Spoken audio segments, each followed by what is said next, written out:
The purpose of this event is that every year, and for those of you that were here last year, every year we bring, at the beginning of the year, we always bring all of our staff together and talk about some really important policies and procedures that we have, some of which were required by state statute to make sure that people are aware of. Some of it is good information.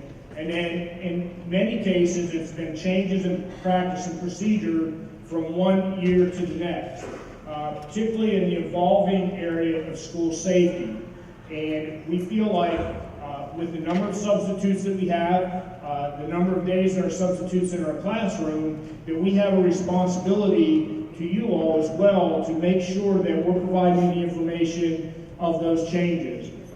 We know that, you know, with 70-some different buildings that you could be in, there's nuances to each of those buildings, but we do have some general plans that are important for everybody to be aware of.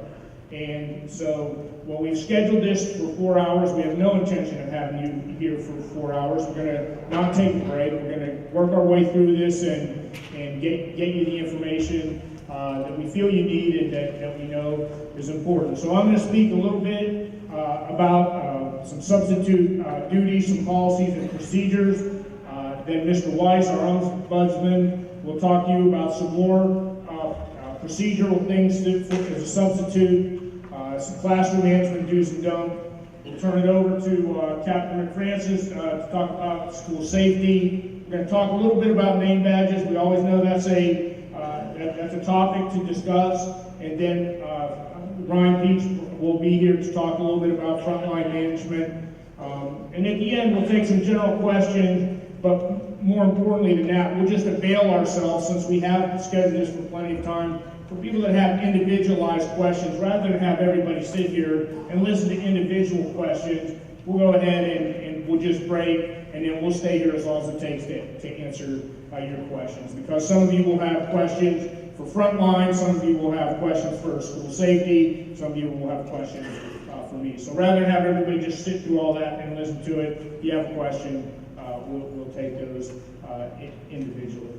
So with that, we'll change to our first slide. This is the mission of Seminole County Public Schools, to ensure that all students acquire the knowledge, skills, and attitudes to be productive citizens. Next.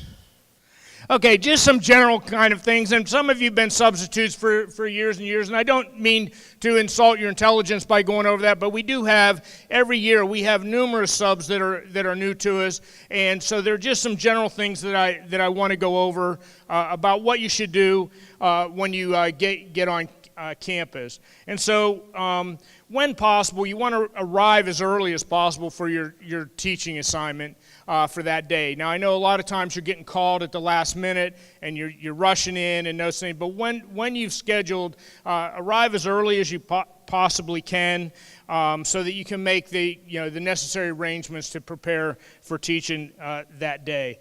Make sure that you're always checking in at the designated area for their school, whether they, when I was principal of Lake Mary High School, I had people would go to the attendance office, and that's where the substitutes picked up their assignments. Every school will have some procedure in place. Just check in the front office because you're going to need to be registered for that day and checked in.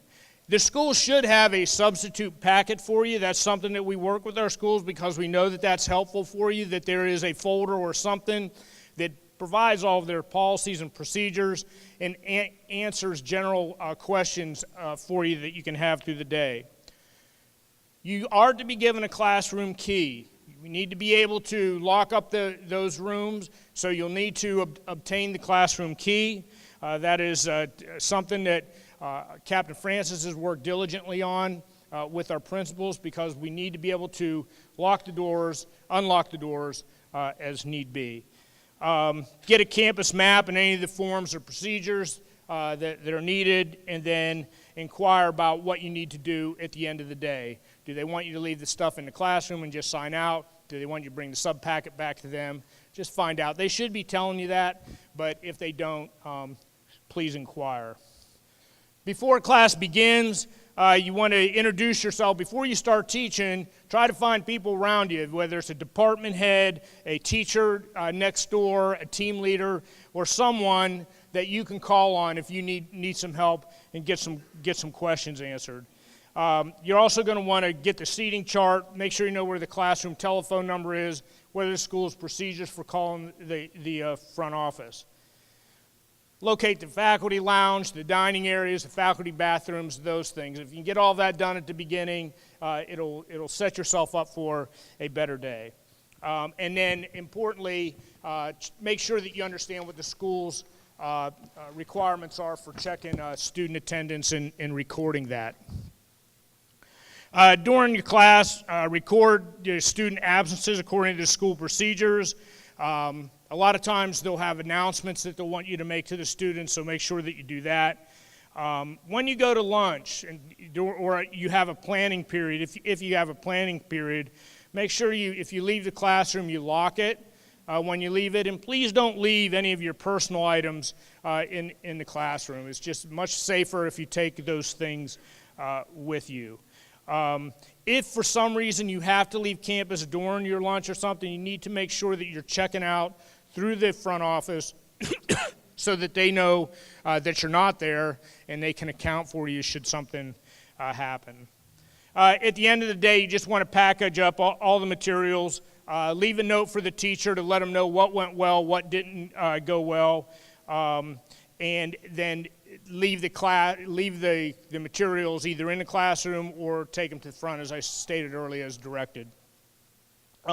Also, if you have technology in the classroom, please don't assume that somebody will come by and shut that down. Make sure that you shut the computers down or anything that you have used. Next slide.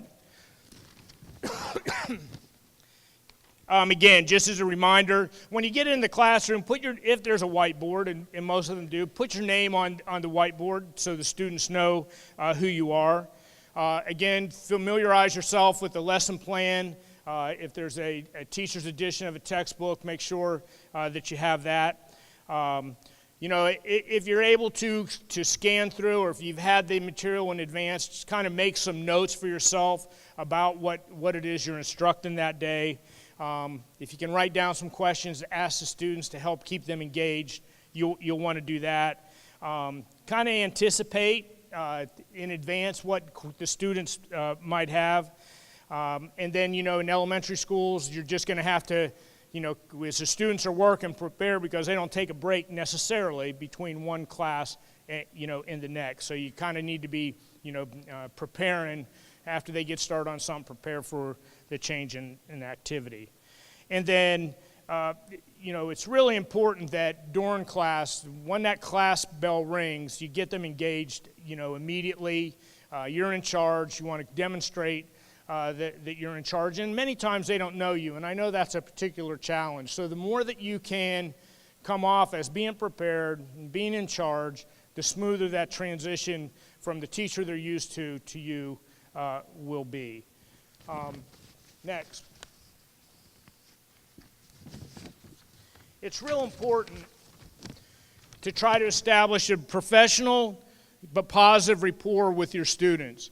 You don't have to go in and be, so stern with them and mean that you're going to have them shut down.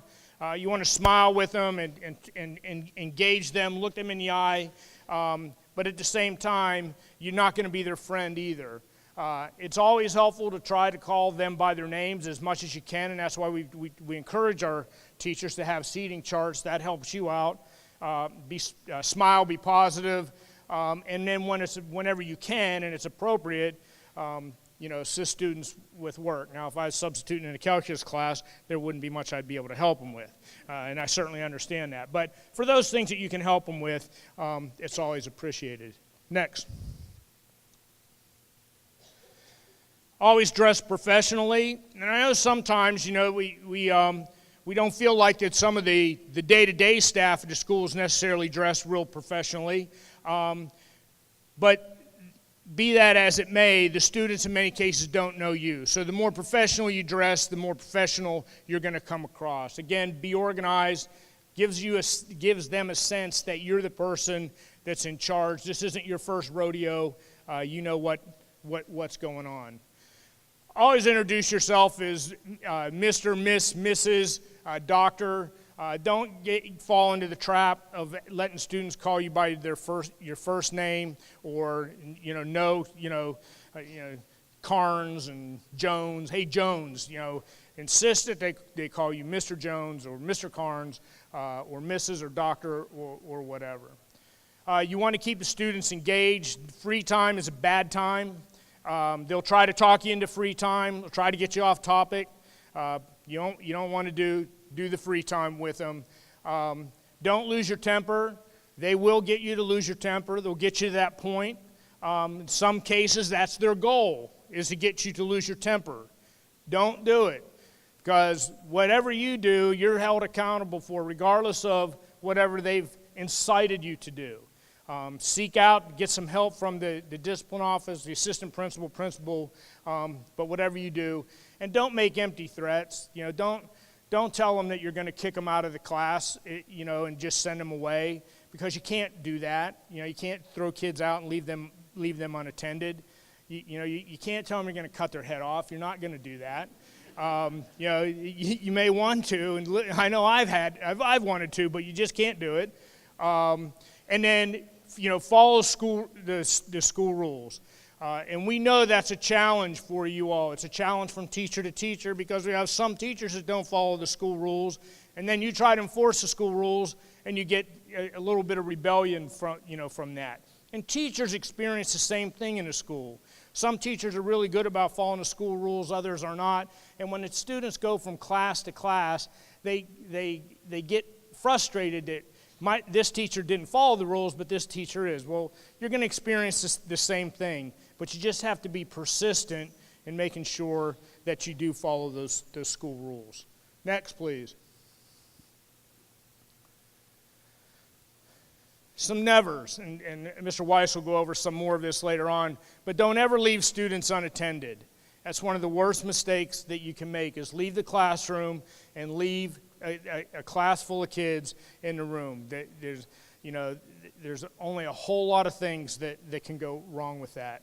Never use corporal punishment. We know what corporal punishment is. You can't spank kids. And they may need it, like we had it, but they're not going to get it, not from you. So don't do it. If you do it, you're going to be wrong. That's child abuse, and we will have to report you.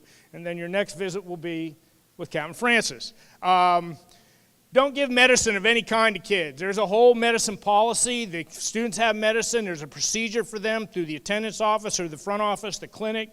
So if they come to you and want to take some medicine, the absolute answer to that is no. You get somebody to take them to the office if they need medicine, and they'll take care of it from there. Next, please. A few policies that I need to go over with you, and we're required to go over this with all of our employees every year. That we have a school board policy, 5.10, student non-discrimination policy. No student shall be excluded from participation in, denied the benefits of, or subjected to discrimination or harassment in any academic program or extracurricular activity conducted or sponsored by Seminole County Public Schools on the basis of those things listed. In your interactions with students and with the things that you do with students, you need to make sure that your behavior towards them is not discriminatory, because you have to be aware that you're treating your students fairly, and the things that you do are representative of fairness to them. Likewise, you may get students to come to you and talk to you about they feel like they've been discriminated against in one way or the other. If that happens, your responsibility at that point is to report that to the front office. You don't need to take any other action than that, but please make sure, because what we don't want to do, we don't want a student to come back to us at some point and say, well, I told the substitute that I felt like I was being discriminated against, and they didn't do anything about it. The student tells you that, and that's not going to happen that often, but if they do, please make sure that you report that. Next one, please. And likewise with bullying, and the district has a very zero tolerance for bullying and harassment. We have some very specific procedures that we have to follow if a student claims they're being bullied and harassed. And all of that got ramped up in this last legislative session. So if you witness somebody being bullied or harassed, or a student comes to you and says, I'm being bullied and harassed, that needs to be immediately reported. That's for your benefit, but more importantly, it's for the benefit of that child. Next, please. Again, I think, we all know what bullying is, but if you see any of these things, you just need to make sure that you do report it. Next. Employee relations and civility is policy 6.5. There is a standard of expectation of how employees are going to treat employees and the expectation that employees should have of how they're being treated by the public. And you have that same expectation. Right? If you feel like that for some reason that people are somehow treating you in an uncivil manner, whether it's it can't be students, but if it's teachers or other substitutes or administrators, we do have a policy that addresses that, and we will address it. And we have the same expectation of you and how you treat people as well. We just feel like it's important that people understand there is a policy by the school board that dictates the personal and professional behavior by people who work on our campuses or visit our campuses. Next, please. Employee non-discrimination policy. Again, the Seminole County School Board is committed to providing education and work environment free of all forms of harassment or discrimination. If you feel like you've been in a situation or are in a situation where you're being harassed or discriminated against, you need to report that to us and we'll investigate it promptly. Next, please. Alcohol and drug-free workplace. This seems like I shouldn't have to say this, but I do. No employee shall possess, consume, or sell alcoholic beverages or be under the influence of alcohol on the job or in the workplace, no matter how mad they make you, okay? You cannot, under any circumstances, be under alcohol. And if we have a procedure that we follow, that if we feel like that an employee is under the influence, generally that's just immediate removal. Next, please. Pledge of Allegiance. Now, we get beat up a lot in public education because they say they don't say the pledge anymore. Well, we do say the pledge, okay? They say the pledge every morning by statute. Students have to stand for the pledge unless they've been provided information by their parents that says they don't have to stand for the pledge. Here's what I want you all to know. If you go into a classroom, first period of the day, and you have a student that's not standing for the pledge, just write their name down. We don't want you to challenge that student because you don't know whether the student's got a letter or not, and if the teacher didn't leave you some information, it's just not worth starting your day off with that confrontation. Let the student sit, take their name down, and we'll let the regular teacher follow up with that. It's just, again, that can be a very confrontational way to begin your day, and we just don't feel like that we want to put you in that situation of enforcing that.